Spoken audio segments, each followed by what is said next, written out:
Welcome back, Grand Adventurers. I'm your host, Mark Guido, and we are spending this week in the beautiful and often overlooked Blue Mountains of southeastern Washington. Come along and experience them with us.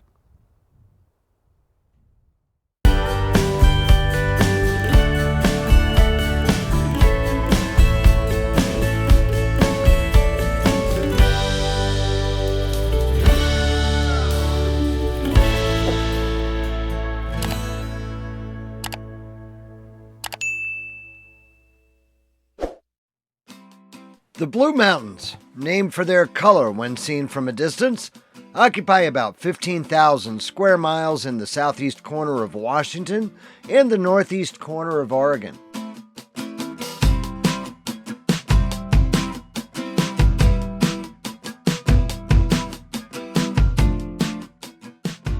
These uplift mountains reach a few select elevations of just over 9,000 feet.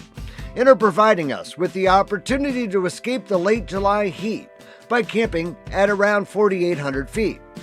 Along with our friends Pat and Dale, we've found a sweet little spot nestled among the evergreens that nevertheless provides a view and the unobstructed skies we need for solar and Starlink.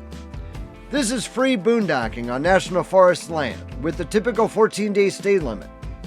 Without any significant population centers nearby, it would seem that the Blues are off most people's radar, as there are very few others camping up here this week, even on the weekend. As always, we'll put a Google Maps pin to our precise campsite location down below in the video description.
We've accessed this portion of the Blue Mountains from US 12 via Forest Road 42, which is smooth graded gravel negotiable by any vehicle. We've seen very few other vehicles during our entire week here, other than the occasional logging trucks working the area. But our campsite is set far enough back from the road that we've barely noticed the logging trucks at all. Lewis and Clark skirted the Blue Mountains near our camp on their return journey from the Pacific Northwest in 1806. The Nez Perce Trail passed by here as well, and the Blue Mountains were also the last mountain range American pioneers following the Oregon Trail had to cross before following the Columbia River further westward. The nearest city is comprised of the twin towns of Lewiston, Idaho, and Clarkston, Washington, about 45 minutes away. Think about those city names for a moment. While they look good from a distance here atop Lewiston Hill, up close it's clear that the Lewiston area has since seen more prosperous days. Nevertheless, with stores like Walmart and Home Depot, these twin cities provide the convenience of most products and services that an RV traveler may need. When we come back, following a quick ad break, we'll visit the nearby farming town of Pomeroy, check out Palouse Falls, and examine the region's wheat production, including a visit to a unique, intact, turn-of-the-century water-powered flour mill, with a restaurant where you'll never receive a bill for your meal. So stay tuned. The nearest town to our camp of any size is Pomeroy, about a 25-minute drive away. With a population of less than 1,500, it's nevertheless the only incorporated city in all of Garfield County, which is the least populous and least densely populated county in all of Washington state. Pomeroy became the county seat in 1882 and was incorporated in 1886. Fires hit the town in 1890 and 1898. And although a city ordinance to mandate fireproof building materials was implemented thereafter, another fire leveled half of the downtown business district in 1900. The brick buildings you see here today were constructed after the 1900 fire.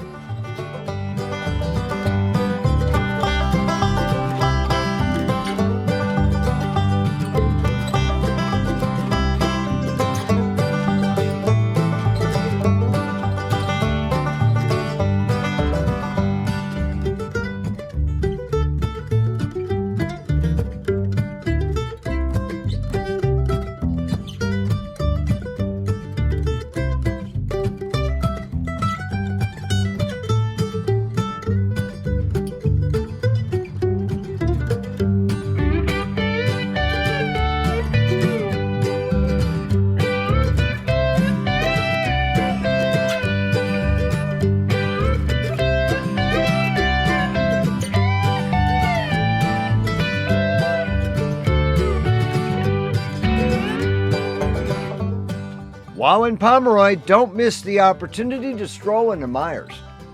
Besides being a small-town hardware store, after browsing their extensive selection of home goods and gifts, be sure to wander to the back of the store for a cone of huckleberry ice cream, which will still set you back barely more than $2. Along with much of southeastern Washington, Pomeroy's economy today relies on farming, the extensive prairie that borders the Blue Mountains, and particularly wheat. In fact, adjacent Whitman County claims to grow more wheat than any other county in the U.S. Wheat fields here stretch as far as the eye can see.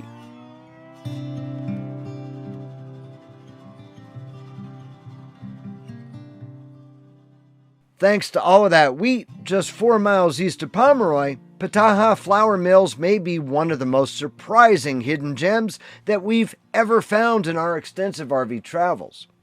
There's little along US 12 to alert travelers to this 4-story wooden frame flour mill back away from the road. The mill was built in 1879 and continued to produce high gluten content flour under the Hauser and Pataha names until 1940. It's the only remaining flour mill of the 5 water-powered mills that once dotted Garfield County, and much of the equipment here remains in pristine condition. Everything that was here in the mill 130 years ago still remains here today. The mill originally used water power from a nearby creek and pond using turbines to run 2 sets of granite millstones. Water entered the mill through this pipe to power the turbines. The mill changed over to a roller operation when the mill was enlarged in 1889.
There are some surprising elements here, in addition to the mill itself, including a shockingly extensive antique camera collection.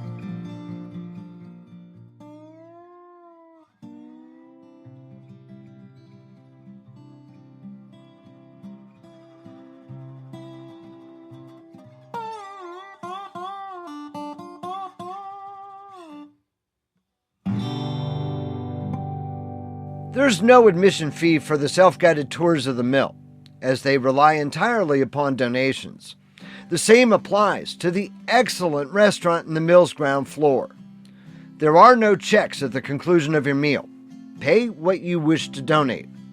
While you're waiting for your food, there's even more to see right in the mill's dining room.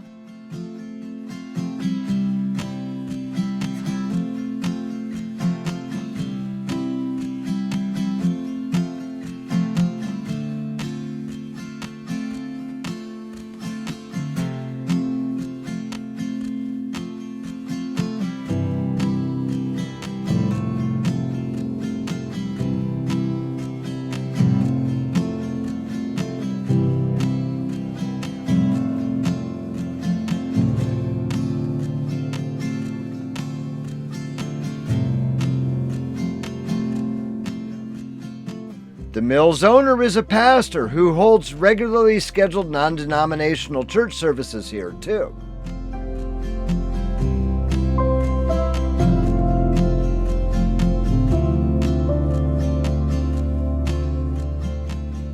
The mill is open for lunch only on Thursdays and Fridays, plus for special events. Should you choose to visit this precious slice of history, please be generous with your donations.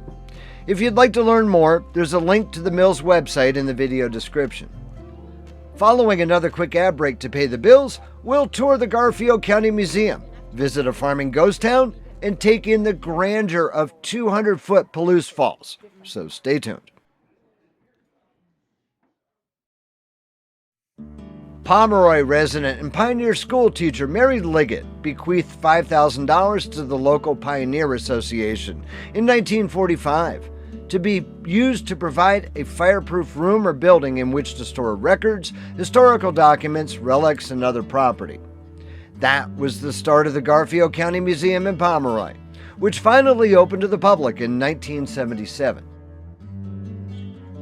Articles in the museum are donated by the people of Garfield County, making this an ultimate antique museum, in addition to a thorough presentation on the county's history.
Part of the county's farming history lies in the now abandoned community of Cloverland, formed at the turn of the 20th century and peaking in 1910, with a mere population of 400 people.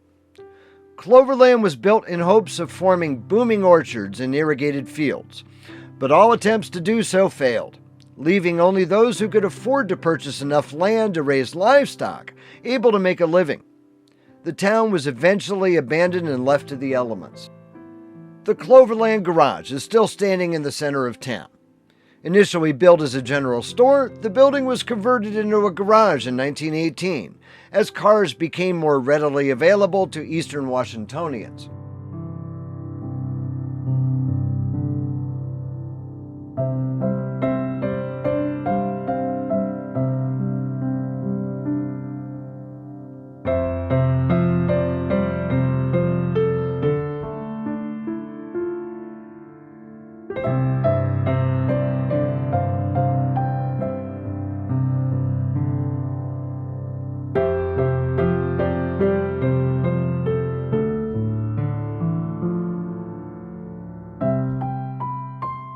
On our way back to camp from Cloverland, we opted for the most direct route into the Blue Mountains on Google Maps, which led to a grand adventure of its own. I should have taken a hint from the signs at the beginning of the narrow single-gauge Campbell Grade Road, which drops 900 feet in barely over a mile, prohibiting semis and warning of primitive road ahead. Live and learn.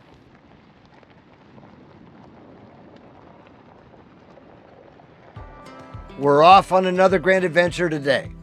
At 65 miles each way, it's a lengthy adventure, but while we're already in the area, we want to pay our first visit to Palouse Falls State Park.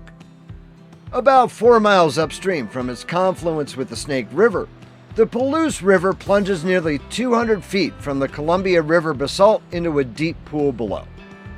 These falls and the canyon downstream are part of the channeled scablands created by the Great Missoula floods that periodically swept across eastern Washington and the Columbia River Plateau at the conclusion of the last ice age. Palouse Falls State Park occupies 94 acres of this terrain, encompassing the falls. In 2009, Missoula area kayaker Tyler Bratt set the world record waterfall drop in a kayak here at Palouse Falls. My kayak is remaining firmly strapped to the roof of the truck.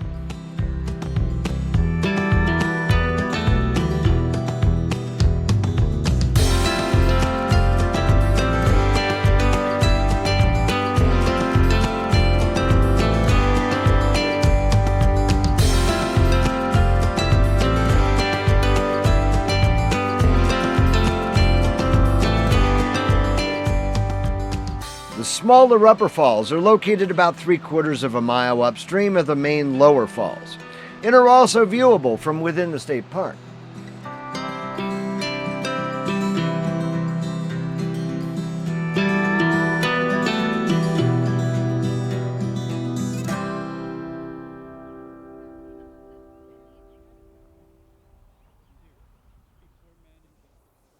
We hope that you've enjoyed experiencing the Blue Mountains with us. Here at Grand Adventure, we premiere new outdoor RV adventure travel videos each and every Wednesday. So if you're not yet a Grand Adventurer yourself, now is the perfect time for you to go smash that little subscribe button right down there in the lower right-hand corner of your screen and ring that notification bell to be sure that you never miss a Grand Adventure. Understand that it is extremely important to us that if you like this episode, please be sure to give us a big thumbs up down below. And while you're down below, that's where you'll find the comment section. It's where we love to hear from you each week. Finally, we would be honored if you shared the channel with your friends, family, and on social media.